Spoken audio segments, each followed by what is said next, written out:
All right, well, I'm Luther Kruger, usually with the Big Blue Sun Museum of Solar Cooking, but this is for a separate channel I started, partly for this, and there's all sorts of peripheral things around solar cooking. And so I'm here with Karl Wagner in Duluth, beautiful Duluth. Get a shot of the harbor there, the lift bridge. Anyway, this is great. Anyway, so Karl has agreed to let us invade his space for a little bit to talk about his solar museum, online virtual solar museum, and I'm going to let you take it from here with what you got here. But first, the big question is, how did you get started? So, because if people are like, maybe they're a permaculture museum person, who knows what they might want to start, but what got you started?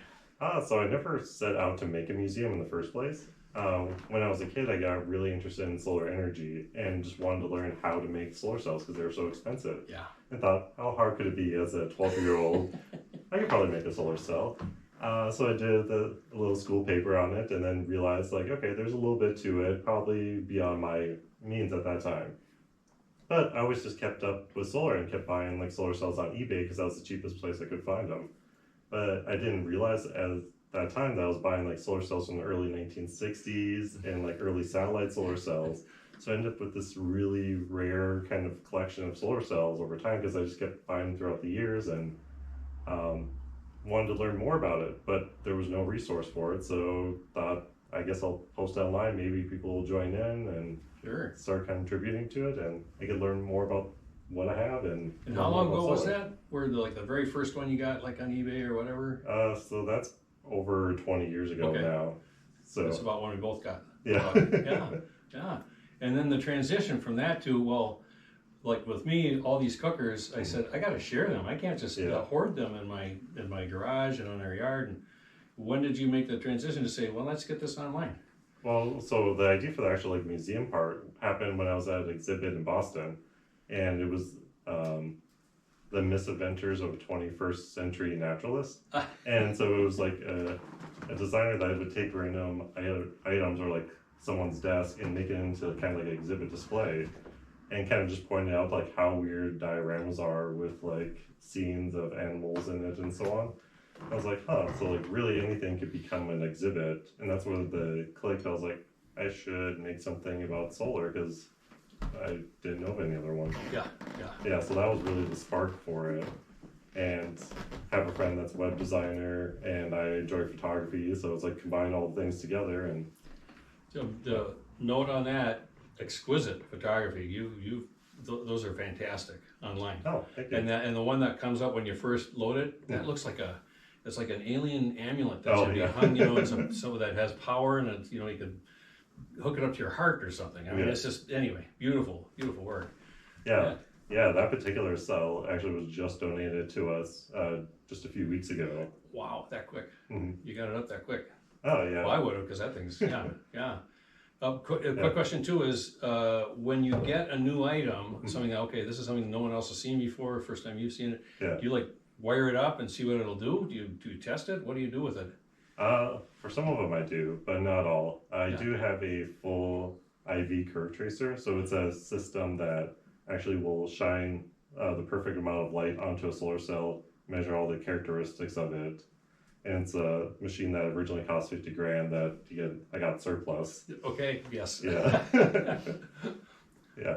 Wow. Because my worry is I got one cooker that was listed that was actually more of just a thermal solar heat thing, and I said, well, here's how you put it together. It had only one thing it didn't have, which was the base that was going to take a Fresnel lens and have real high heat from the focal point. And it said, and it was from like 1947 or 53. And it said, well, the first thing you need to do is create your base. Go to any hardware store, they'll have asbestos paste. And I'm like, okay, no, I ain't gonna find that. Yeah. So you must run into that too, where maybe there's stuff where you got to be really careful how you handle it. I mean, toxic stuff or. Yeah, I had the same thing too with a solar cell kit. It was actually how to make a silicon solar cell from 1962, put out by Bell Laboratories, and of course inside the box is a sheet of asbestos in it. Yeah. You open up and, oh no. Yeah, but as long as you are very careful with it and so on, we have HEPA filtration vacuums and so on. Yeah. So try to decontaminate the objects when necessary. Sure. Okay. Yeah, but that, We want you around for the next several decades Yeah. to keep building this thing. yeah, but the great thing is the solar cells themselves are relatively harmless. Yeah. Yeah. Well, and speaking of, you have brought some stuff out here, and so let's talk about pick one that you want to feature here. I'll zoom in on it. So this is the Arcticus photovoltaic solar cell. So the first solar cells that were, or the first photovoltaic effect was discovered back in 1839. And what they actually did was it was actually not technically photovoltaic, but photolytic. So it uses a liquid compound to kind of transfer the electrons.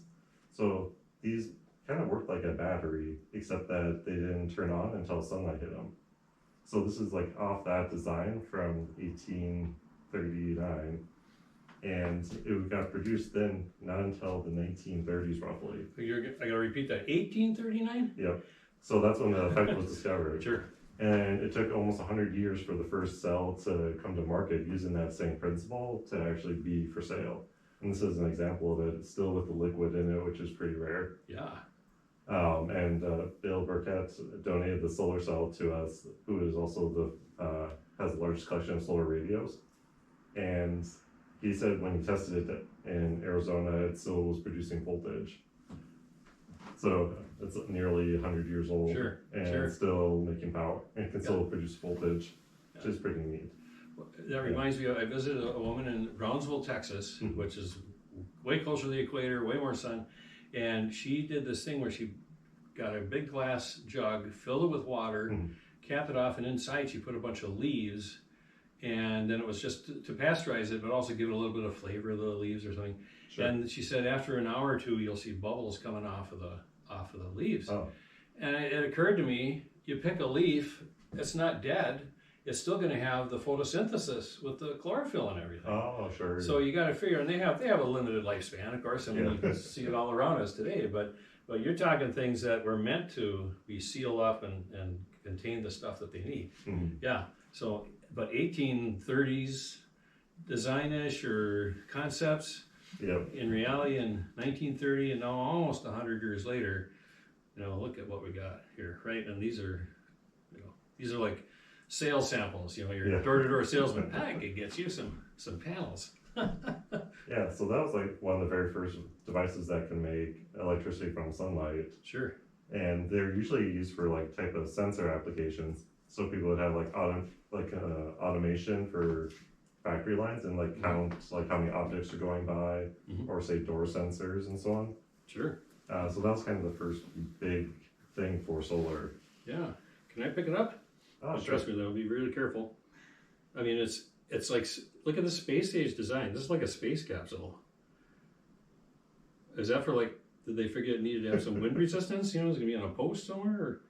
Yeah, I'm not sure about the design yet. There was one device that was earlier than this one, and that one was different because it was a full glass, kind of like a vacuum tube design. Sure. But the problem was they actually had lots of breakage with those, and so they weren't very successful. So this was a version that seems like it stood the test of time a lot better. Sure. When that brings the question of provenance, right? Antiques Roadshow, where they say, okay, what kind of documentation do you have? And it looks like you have some. No, do you have some in there? Or? Okay. No. Yeah, I do have. You can still find like on websites if you search it, like old advertisements for it. So the original price was around $31 in 1930. Oh, cheap at half the price. Wow, way cool. And you just got this one, and it's one of the oldest things you got in the collection now. Yep. Right. Yeah. So this is this would be the oldest cell in the collection. Yeah. Wow. And remind me now, how many have posted already? So right now there's 320 objects on the website. Okay, and how many to go? A lot. Yeah, counting all the individual types of cells that we have and ones to be documented, we're probably in the 1,000 something. Yeah. Just because there's so many different variations of cells and so on. Yeah. I had to make the choice with solar cookers fairly early on that if something was a variation on the one I already got, I don't have the money to have, 59 variations of the same cooker. Sooner or later you gotta say, okay, solar cells from 1970s, right? 1980s, I suppose. but unique stuff. You got some other stuff here too. Yeah. Yeah. I know originally I said I was trying to collect every type of solar cell there was. Yeah. But the further I dive into it, the more I realize, oh, here's a whole nother company with a whole nother line of solar cells that I never knew about before. Yeah. And there's so many companies that you still have never heard of. Okay. Yeah, and yeah, so that started off in 1930. There was a different version called the Weston Photronic. I actually don't have any here today, but I do have a book. Oh wow. So there was a company that made all the types of electrical equipment. So in the early 1900s, there wasn't devices to measure electricity yet. So Weston was one of the companies that actually made the first voltmeters and ammeters. And they were obsessed with figuring out how to measure things. So, of course, they were trying to figure out how to measure all sorts of different types of electronics. But then they got to the point where, after doing meters, they want to figure out how to measure light. And the photovoltaic cells weren't fast enough. So they decided that they wanted to try to figure out how to make a cell that they could use to measure light reliably. So using all of their research and so on, they were able to develop a cell based on kind of like there's a guy named Charles Fritz who's kind of late 1800s who developed a solar cell that could be a solid device, didn't need to have any liquid in it. And that device came out basically like a year or two after that one did, where you could actually measure light using a solid object. And had linear response with light, so then now it's way more useful. Now you can use it for photography. It has a quick response, and that kind of really took off the kind of, I think this is the starting point of the solar industry that we know it in my mind. Yeah. And so for the museum, you're the archivist, docent, curator, right? I mean, manager of the stacks, Yeah. as they say in the library world. Wow. Well, and that's still being produced. Yeah, so the craziest thing is that this was produced in 1930, Yeah. and it was so successful, it was put into so many products and applications that there's a company still producing the exact same design since then, Sure. today. It was that good. Well, and Yeah. if it's accurate, you know, right? Yeah. I mean, and helpful, why not? Yeah. Well, don't mess with success. 100 Yeah. years old. And am I guessing right that might be kind of a variation on the theme? So that's when we get into the silicon. Ah, okay. So selenium kind of dominated the market from 1930 to 1950. And originally, so this, if you know the story of Bell Laboratories developing a cell, they started off with these selenium cells because they did make electricity already, and they're looking for that for their applications. But it wasn't quite making enough power for them, and they were spending lots of effort working on silicon for different transistors and so on. So they finally, the technology got to the point where they can make a really pure silicon crystal. So if you think like a diamond, so that's a crystal of pure carbon. And it's pretty pure, like you don't see any flaws when you look at a diamond, and that's about 99.95% pure. But silicon is much, much more pure and man-made. So like the silicon wafer would be probably about 99.999999999% pure. So orders of magnitude more pure than like a diamond per se. And so this is just silicon atoms that are all perfectly arranged in a certain way, and that was really, really hard to do. But now we can make this silicon crystal almost as cheap as really fancy printer paper, which is incredible that now that cells can be this large and be made of a single crystal. So if you can imagine trying to make a diamond that's this size or something, it's a tricky thing to do, but it's amazing that solar technology can do it. Wow. Yeah, and so early solar cells, like this one's probably from the late 1960s, early 1970s, and efficiencies were roughly around 10% or so. But there's also specialized ones where this is actually a concentrator solar cell using a different technology. It's based off gallium arsenide. And this one's actually 39% efficient. So better than what I got on my roof, because they say it's 20 or so, 20%. Yeah, so this solar cell can do double efficiency of a rooftop solar panel. But the materials are probably like way crazy expensive. Yeah. They put that on my roof, not $20,000 job, Yeah. but probably $2 million job. Yeah. I suppose. Yeah, and that was the technology I was exploring for a while, was to use concentrators. So this one can actually take 1,000 times the normal amount of sunlight, all focused onto this point. So even though this is a tiny little chip, the large lugs on there is because this little chip can produce like 25, 50 watts out of this one little piece. All right, it's got its own jewel case. Yeah. Yeah, this was actually one that would have been sold at Radio Shack. Sure. Oh yeah, that's when they looked like alien with the crystalline kind of structure Yep. showing through.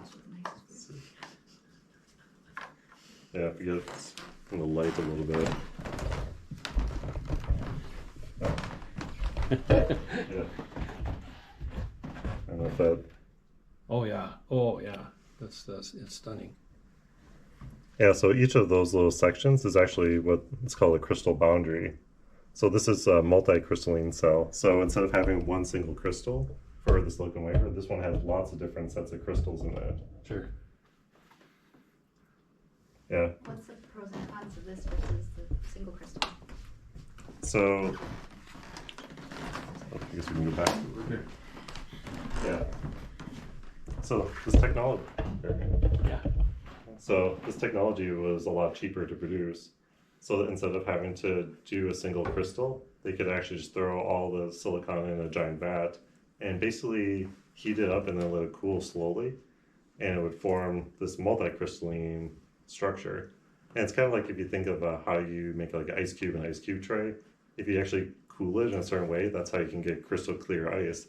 And they would try to cool it in that same kind of fashion. So the pros are it was really easy and cheap to make. The downside is all those crystal boundaries was a place where you actually lose energy. So they can't be quite as efficient as a single crystal solar cell. Sure. And you've got a team behind you that are helping out with stuff. Tell us a little bit about them. Oh yeah.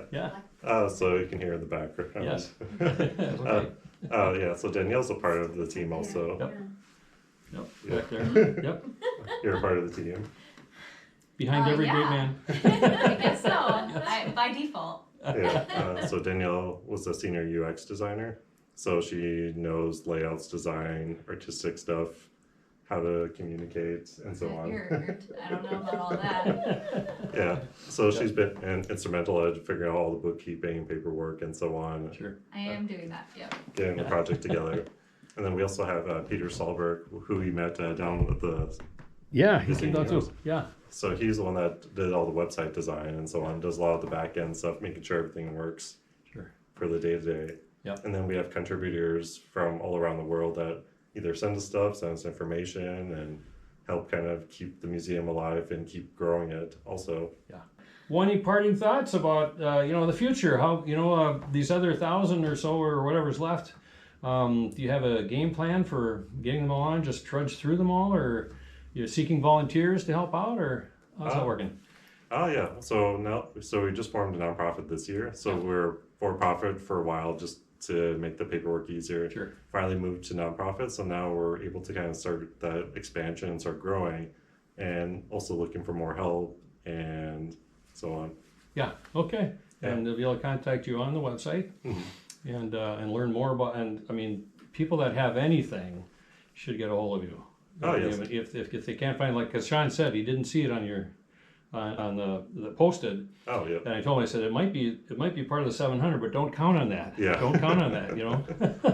Whatever's It's okay left. to have duplicates. Plus you have duplicates, and it doesn't hurt to have duplicates. Like the Sun Diner, I got it, and the reflectors are just all pocky from probably in someone's basement getting humid and whatever. And so when another one came on for like $100, I said, well, I'm going to get that one too, and that's in much better shape. So you just never know. So as I can afford it. And the ones I really like and use a lot, I always have at least two, just for the sake of, well, put out two of them to do the same thing, and we do get requests from museums. So actually, there's a few items that we've had more requests than we have objects. So we've sadly had to already say no to some for some loans. Yeah.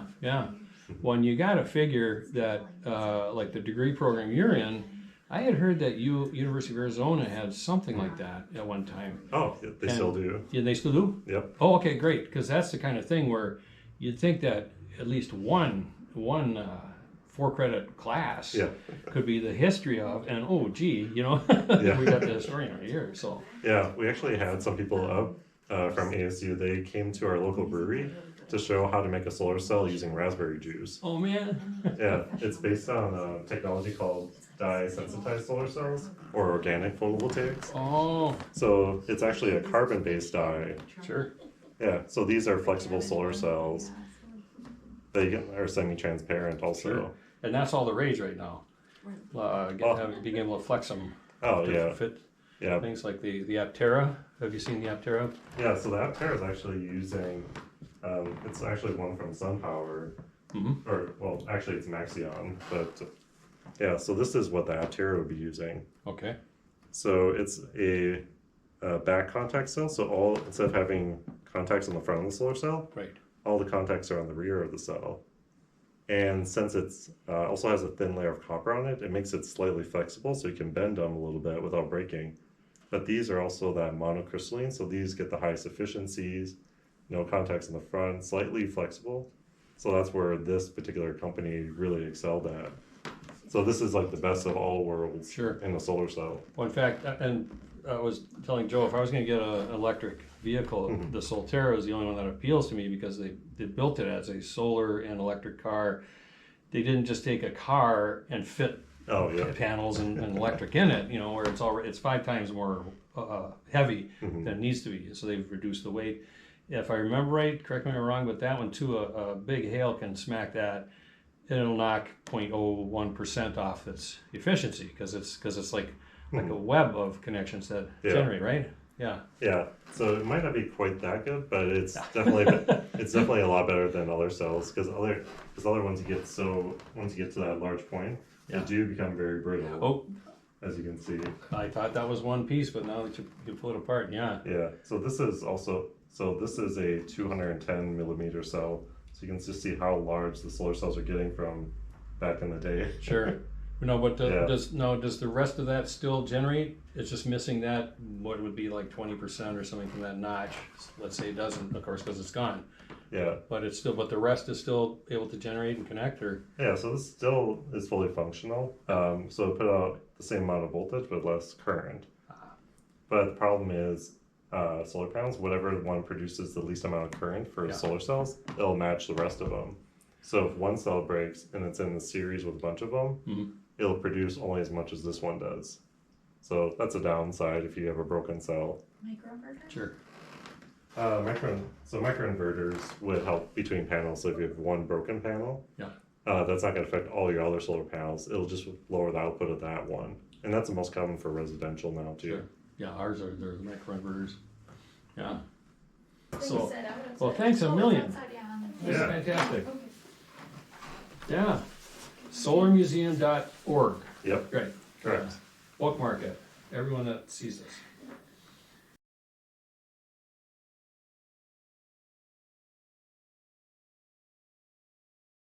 I'm Luther Kruger, back from the Big Blue Sun, back at Karl Wagner's HQ for solarmuseum.org, right? Not net, .org, solarmuseum.org. And he's let me come back to abuse his kindness to look at a few more items from his collection, get a few closer shots and so forth. And like we did exactly have that one way back in the day. I asked him to pull up a few that I just found really intriguing, and some of these are so useful, and it's surprising the variations they've been manufactured in different designs, different shapes and sizes and so forth. Anyway, so start wherever you want. Which of these devices would you like to talk about? First. I suppose we can just kind of run down the historical timeline. Yeah, sure.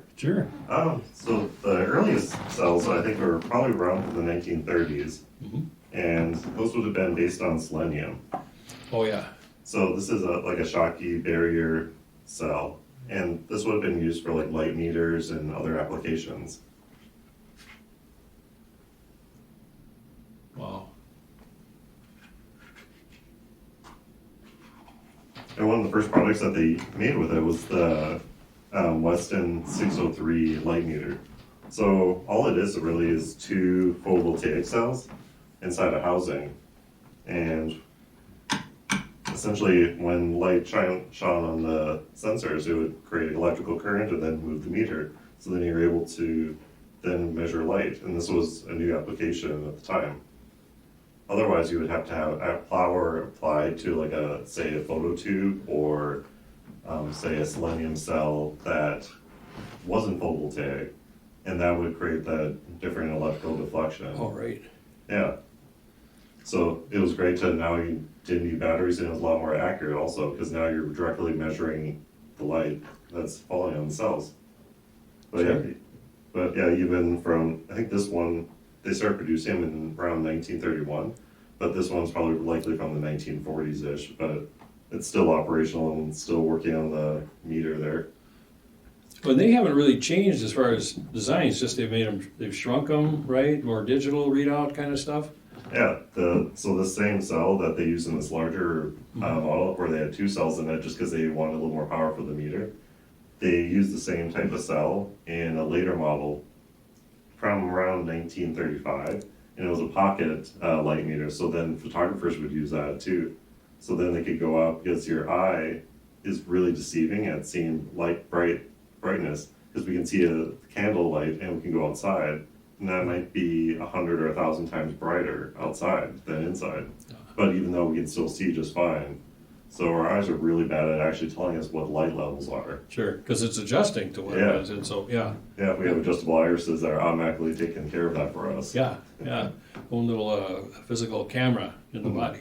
Yeah. Yeah, so that was kind of the big hit application for solar at the very first, was just light meters and photography equipment. Sure.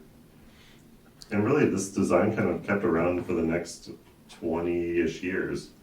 It was around 10 years after this was introduced that they actually discovered the photovoltaic effect in silicon, but it was about the same efficiency as this, and they didn't fully understand at that point. But it was when a project came along at Bell Laboratories that they really started diving back into it, and then silicon purification became better and better over time. So they figured out how to make the metal better for making solar cells out of it. And when they had this high purity metal and the knowledge that they had previously, then they were able to make the Bell solar battery. So this is a device that you can see in the 1954 videos, showing off the Bell solar battery for the first time. And what's really neat is, even at the first solar cell, they actually had the electrical contacts on the back of the cell. So that's why they just look like dark discs on the front, was because all the electrical was on the back. So you didn't need to have the grid lines that we see on a lot of solar panels today. Sure. So they're off to a really great design on the very first ones. And this was starting out around 4% efficiency when they first announced it. But within, I think, a year or two, it was already up to 10% efficient. And today, our best cells are about 25% efficient for residential use. But world record, it goes way higher than that. But what's cool about that one is it's almost like it's set in amber, like a fossil, or like you found this bug preserved in amber. Yeah, so I think that's just the epoxy yellowing over time. Yeah, and the visual errors from the cells, that's just probably from the epoxy desponding from the cell itself. Yeah, but this is kind of where the modern industry started, and that's what all solar panels are based off of today. For comparison, so this is skipping ahead to the 2010s. So this one's based on gallium arsenide, and this is what they would use for a concentrator solar cell. So they would have, say, a lens in front of the cell to focus light down onto it, since the material is really expensive. But this solar cell is up to 40% efficient. So 40% of the light that falls on it can be converted right to electricity.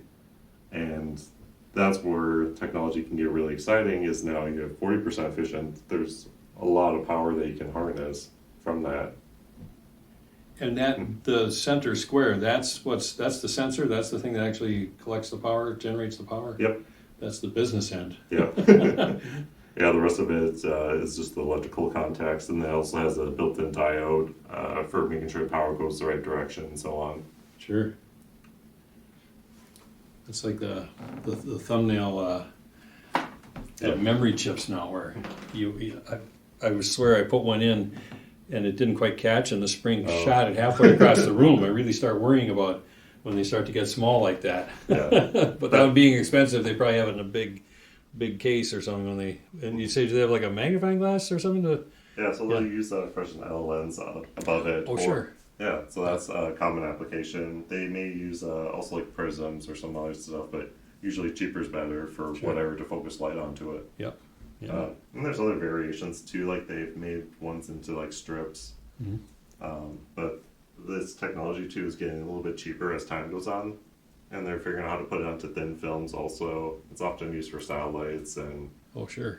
eventually, hopefully it'll become something they can use for residential maybe. Yeah. Yeah.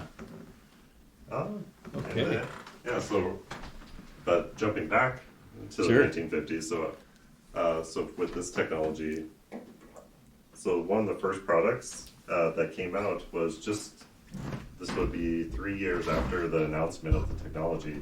They started producing the first consumer products with solar cells in them.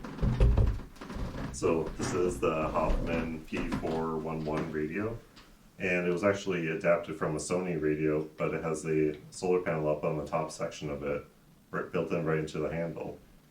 So this was 1950s. You were able to power a radio off solar energy. And this is the solar it's like always DC, right? Direct current. Yes. And radios are really always DC. Even the ones you plug into the wall, it's converted, right? Yep. Yeah. Exactly. So, yeah. Yeah, so it's a great application to power portable electronics, and especially if you're out and about, you want to listen to the radio somewhere, you've got power everywhere now. Yeah. And just a year later, they went from having a radio this size down to this size, which is also based off of the same Bell solar cells. So this is the Hoffman 706, I believe. Sure. And this radio still works too. The solar cells still produce current. You put in the light and it'll start playing the AM radio. But as you can see, the cells are also, they're quarters of these essentially. Oh, yeah. Well, it just struck me to think, we hear about the problems with forever chemicals. There's a little bit of that here, but it's like it's encased. This is not going to enter the atmosphere where you breathe it in, or the cells themselves. It's because you're starting out with silicon, which is just glass essentially without oxygen in it. Sure. That's the only thing, the difference between like window glass and a solar cell. And then they add impurities to it to create that PN junction in a solar cell. So that may be something like phosphorus, which there's like phosphoric acid and Coca-Cola, or boron, which is like borax. And those impurities that they add to the cell, they're like 1 in a million or 1 in a billion parts added into it. So essentially it is just pure silicon. So the more dangerous part, I guess, would be like alkaline batteries is probably the more hazardous thing, or if they have old rechargeable nickel cadmium batteries. So these are from 1950s. 70 years old. Yep. 75.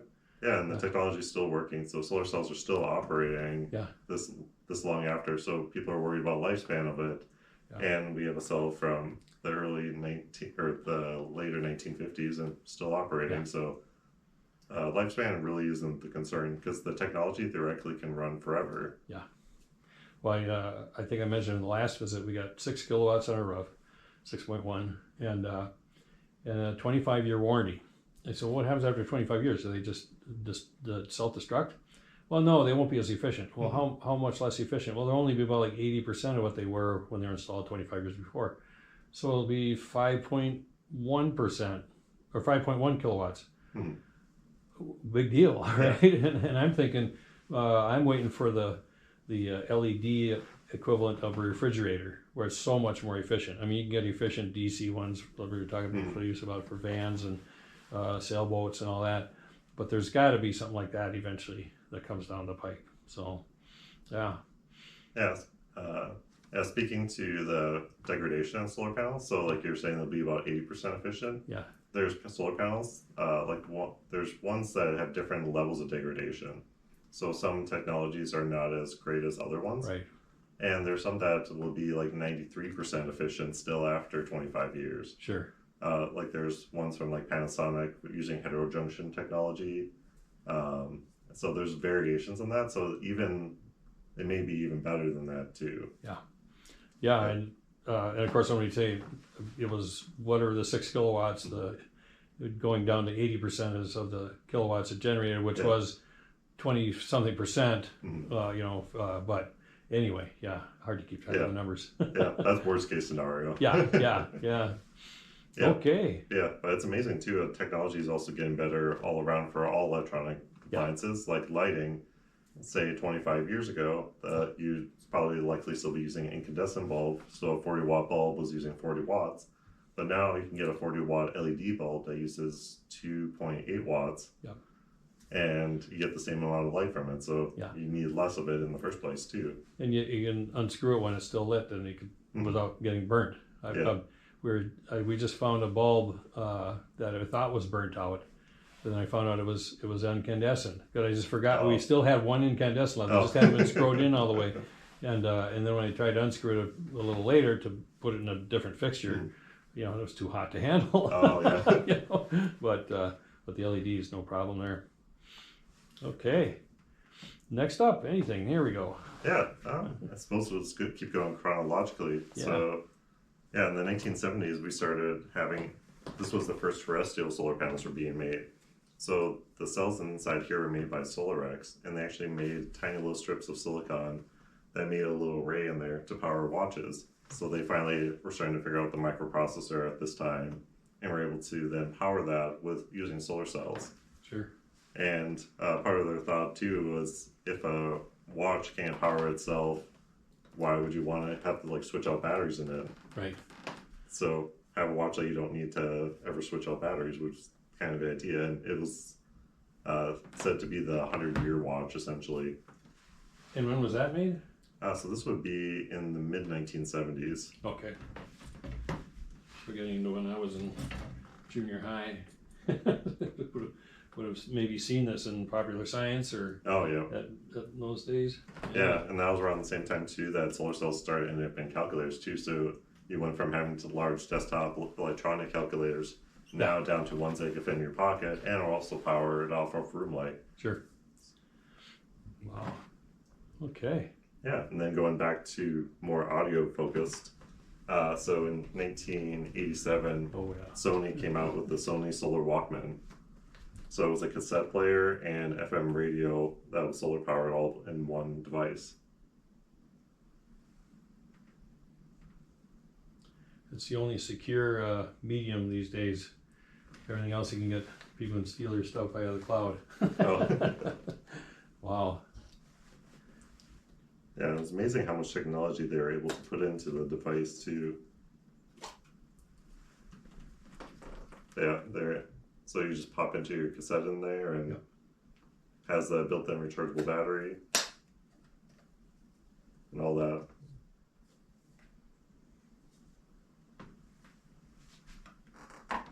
In the 1980s too, it was starting to be the time where solar was becoming cheaper, so even more consumer products were popping. It was appearing in more of them. Like that's when the first solar garden lights started showing up. It was around that time period. Sure. And then this is the free play solar radio that you're familiar with. Yeah. This one actually uses a thin film amorphous silicon solar cell made in Iowa that's actually flexible and is able to power the radio just using a thin stainless steel foil, essentially. Well, that's kind of like this model in particular. It's kind of like when we talk about hybrid solar cookers, where you can do solar thermal or they got an electrical backup or something. This one you got the crank. And what I found was they must have been so intent on making it solar. I think the third or fourth time I cranked it up, it broke or the spring sprung loose or something. I didn't dare open it up to try to put it back in place, but it worked. Boy, it worked. And also, I think they got a DC input too, so you could just charge it. I think they had a charger for the battery that the solar does, right? Oh yeah, so this one, it does have a little battery up there, but then also has their specialized generator in there. Yeah. The funny part though is that most of them have died out, sadly, the electronics from the crank and so on. Right, okay. Yeah, the funny part though is if it was just solar powered, actually likely would still be working. Yeah. So this one doesn't work because of that, or is it the solar still works? So the solar cell still works, but the electronics failed on it. Including the battery. Possibly the battery, but this one hasn't been taken apart and refurbished yet. Sure. Yeah, but you can see the generator mechanism working though. Yeah. Yeah. Yeah, and you don't do a lot of that, right? I mean, you don't do the refurbishing, you maybe clean them up, but I mean, you're probably really careful. I would be really careful and paranoid about taking these apart and not being able to get them back together again. But I mean, you probably have enough tools to do that. Do you do a lot of that, or pretty much leave things as is, kind of like as they were found in the ground when you dug them up, like archaeologists? So I try to keep things as original as possible and not modify them. But we have done some minor modifications to stuff. Like often we'll be taking out the nickel cadmium batteries and recycling them. Oh, sure. Just because they may leak and cause other damage in the future. Okay. So like a lot of these the solar Walkmans, the cadmium batteries, after being in there for 40 years, they start to degrade and may leak out a little bit of the battery acid. So then we make sure to use HEPA filtration to clean that up and then properly dispose of the batteries inside of it. And then we can also then put in newer batteries too if we do want to make something operational again. Mm-hmm. And we do have experience too. We have recapped circuit boards and so on to make it work again. Sure. I mean, I'm recalling the solar building in Albuquerque, and I actually got there's a PDF with the historic registry, basically saying what they can do or can't do to it. Yeah, and the list of can't do's was pretty huge, but it was all involving the solar plant, the solar thermal part. And the trouble was, the thing was, it had degraded a lot because they had like aluminum connected to copper pipes and stuff, not very smartly, and so they it needs work for it to function. Yeah. It speaks to two things. One is some of these things can age and age rapidly and badly, you know, but also just what rules do you write up for preservation, so you don't go too far. I'm with my cookers, a lot of them, they're already kind of beat up, they're used, and so I leave them as is, you know, get the dust off them and all that, make sure they actually do still cook for whatever reason. But anyway, so you got, I mean, how many do you have again? Remind me how many you have. Let's say how many you already have archived on the website. So right now there's over 340 objects on the website, but there's still hundreds more that we have more to document. Yeah. And you probably have to set aside a certain part of your day and week to figure out which ones to do next. And you prioritize based on, okay, this is the rarest. This of the hundreds left. This one is the most rare, or the furthest back in time, or. A lot of times actually it comes from inquiries. So we'll have someone be interested in an object or doing some research on a specific item. And so then we try to satisfy research goals first and so on. Sure. Or if we receive donations, which is very common also. Say someone donates some old solar panels or whatnot. We want to document that history and try to give people's story as much as we can. Sure. So that's usually the priority. And then move on to the other items within the collection. Sure. Okay. Next up. So this was around from 1985. And then around 2010s, we started having our mobile phones and so on. and then solar started getting incorporated into them as well. Yeah. So even the older Nokia phones, they had solar power packs for those to power the batteries. But this is one of the first integrated applications for solar in a mobile phone. And it was a smartphone also. Sure. From Samsung. Yep. And they also put it into a laptop as well. Oh, yeah. So they had like one of the netbooks. So just a small little Sure. laptop. But it had a solar panel that I believe every hour in the sun, I forget the number off the hand, but it's about a 1:2 ratio for this one. As in, well, as Like in- 1 hour in the sun will give you 30 minutes of like Oh. web browsing type thing. Oh, sure. Okay. Yeah. Sure. So it's a good way to extend your browsing. Yeah. But even just, I think at last CES, Lenovo just announced that they were coming out with a solar powered laptop as well, or it was in the concept phase. Sure. And that one, I believe, was every hour in the sun was like 4 hours of productivity Yeah. on the laptop. Looking forward to that. Yeah. You got to be able to be out in the field and not have to lug around those 40-pound Yeah. power packs, you know. Yeah. Yeah, but it seems like a logical place. You have a large open blanks area, might as well cover it in solar. And even if it can't fully power the device, why not get the extra energy? They can then have longer run times. Yeah. I figure the less you plug in, the better. Well, the challenge would be keeping it cool. I know that they sell some power packs that are about the size of a big cell phone. And the big problem is because they're fused to the body, they don't have a lot of ventilation. And so you set it out on the beach and come back and it's bulging because it's heated up too much. I had one of those. And I still have it in my garage as kind of a reminder, you know, don't leave anything out too long. Yeah, and that's a consideration too for any electronics, like leaving anything in the sun. Yeah. You don't want to leave something on your dash necessarily because it'll get very hot. Yeah. That's the sun at work. Exactly. Yeah. Energy is energy, and it's going to do what it does. Yeah, but I mean, instead of just having all that turn to heat, might as well Yeah. turn some into electricity. Yeah. Because instead of just wasting that, having it turn into heat, you can actually capture that as electricity. So you're actually lowering the temp in that way. That's right. Yeah. Okay. Yeah, and then a even more modern product. So going on the audio train. So here's a Bluetooth headphones with the solar panel integrated into ear protection. So say you're doing lawn mowing outside and so on, running a commercial mower, and you can now have a headphones that are noise canceling and also be solar powered. So while you're outside, you have infinite battery life essentially. Sure. Is that like a radio in it too, or is it just This one's Bluetooth only. Oh, okay. Sure. Yep. Right. Yeah, and this is made by 3M. Okay. All right. Yeah.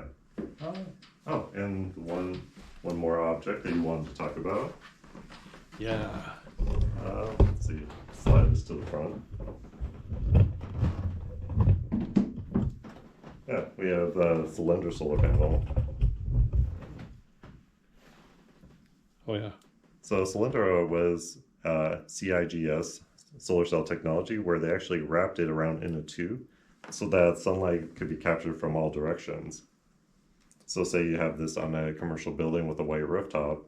Now light can capture every direction, bounce up, capture from underneath the panel, through on all the sides of it.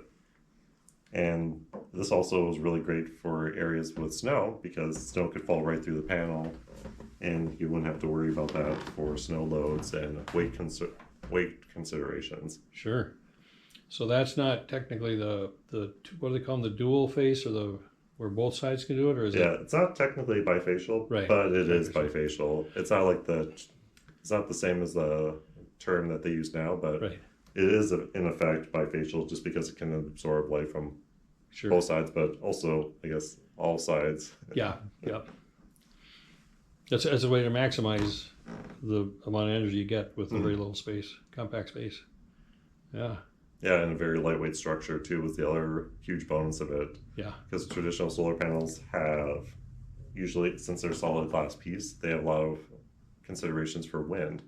So say you get a strong wind gust, you have to make sure that it's secure so that it won't blow away or blow off, say during like a windstorm or so on. So these were allowed to be set up without any ballast because the wind could go through it and cause lift. Sure. And otherwise it's like you say, a white rooftop is bolted to the roof, somehow secured. Anyway, yeah. Okay. And they're still around, Solyndra. I still hear the name, right? So they went out of business in 2011. Oh, okay. Mhm. Must be thinking of someone else. Yeah, so there was a lot of great solar technology in the US around the 2010s, Mm-hmm.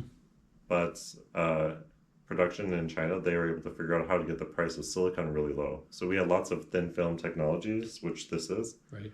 and we had tons of innovation and great panel technology coming out, but they were able to figure out how to make it really, really cheap in comparison. So that essentially killed off most of other technologies that were being innovated on at that time. Sure. So that's why we primarily just have silicon solar panels now today. All right. We're running out. What's left? Yeah, I think that's the primary objects. Okay. Yeah, but here's a fun one. So on this is a bunch of little dots, and each one of these is its own individual solar cell.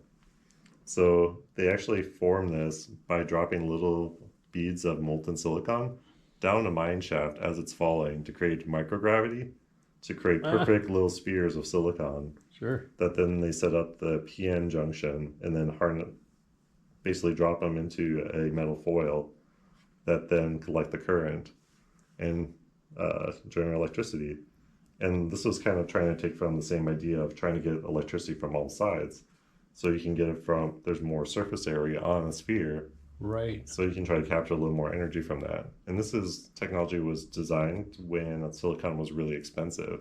So to get super pure silicon, it takes a lot of refining, costs a lot of money. And so this was a way of trying to figure out how to use the least amount of silicon and get the most amount of light on it. Sure. But yeah, it's fascinating just how many little perfect spheres that they're able to make for it. When you're keeping your thumb in the frame for scale there, I mean, that's got to be 100 or so. Wow, 50, maybe 100 under your thumb. Yeah. And they made these into little cells for toy cars that are made out of foam that you could drive around and put them out in the sun and so on. Sure. Well, so the two other questions I had, one was perovskite. Are you getting like there's got to be prototypes? How far back has it been going? Are they researching perovskite? So about active research has probably been for the last about 10 years. Okay. Yeah. And they're starting to come out in some products like shelf labels or like small electronics specifically. And there's also companies called like Oxford PV, where they're taking traditional solar cells and adding the layer of perovskites on top of it. Sure. So the advantage of that, kind of going back to this early concentrator cell, they actually stack different layers of materials on each other so that you can capture different wavelengths of light. So you can actually be the most efficient at grabbing, say, blue light and red light and green light using those different layers. Sure. So not quite out to the market yet, but it's coming.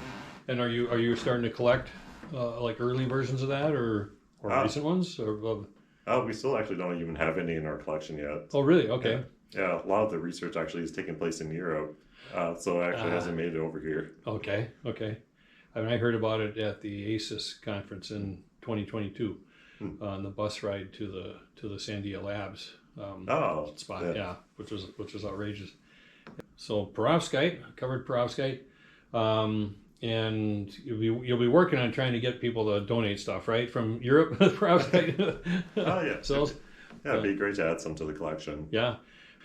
So last question, and I asked you before we started recording, so I'll just repeat, but other solar devices, these seem to be kind of like the obvious ones, the solar radio, DC radio, electrical transistors, like I think you said last time, the coincident development of solar panels and transistors, what a marriage made in heaven, But stuff like I think of with solar cooking and solar thermal, there's a guy has a solar forge, I think it's in Maine, where he literally has this massive parabolic, and it's a teamwork thing because he's got to have the goggles on when he's smacking the rod, in the focal point, or he leaves it there to melt, and then he's off, and then they take it off the whole thing, so no one walks into it and tries. But so are there devices you're aware of, such as I'm thinking, if you had enough solar power. You could do welding. You could do, you know, that kind of work where they actually build it into the tool. I mean, obviously you just can plug in a welder if it's generating anyway, but or the autoclaves, I remember from solar thermal, which seemed to be one of the most obvious things, especially when you're doing medicine in the bush, as they say, you know, in the poorer countries. Can you think of anything like this? These are things that, okay, us consumers that we've got to have our radio, our headsets, you know, but anything you can think of like that? So concentrated cells are kind of approaching that, where you're taking a lot of concentrated sunlight and trying to get the most energy out of it. Yeah. And they have also done some research too, looking at thermovoltaics, or like thermocouples. So essentially figuring out how to get energy from that heat too, but actually using it like directly, like say channeling it through a fiber optic or something for welding. I can't say I've seen that. Yeah. Since I'm thinking it would be very difficult to. Yeah. You would have to use direct sun. So a downside of concentrator cells is you actually have to have sunlight, direct sun, so no clouds or nothing for it to work, since you're actually focusing the light. Yeah. Where traditional solar panels, they actually work on cloudy days just fine, because it diffuse light, it also works. They don't need the concentration, and it doesn't need a point source. So I'd say I haven't seen anything like that, but no, the realm of possibility though. Yeah. And there definitely be ways to do it too. Oh yeah. Well, anything that can be done with electricity. Obviously, they could fuse panel arrays and so forth with the tool, and it's probably a factor of size too. I mean, I'm thinking that with welding, they probably need pretty large arrays. But anyway, well, cool. I can't think of any other questions. This is fantastic. Well, thanks again. Yeah, thank you. Yeah.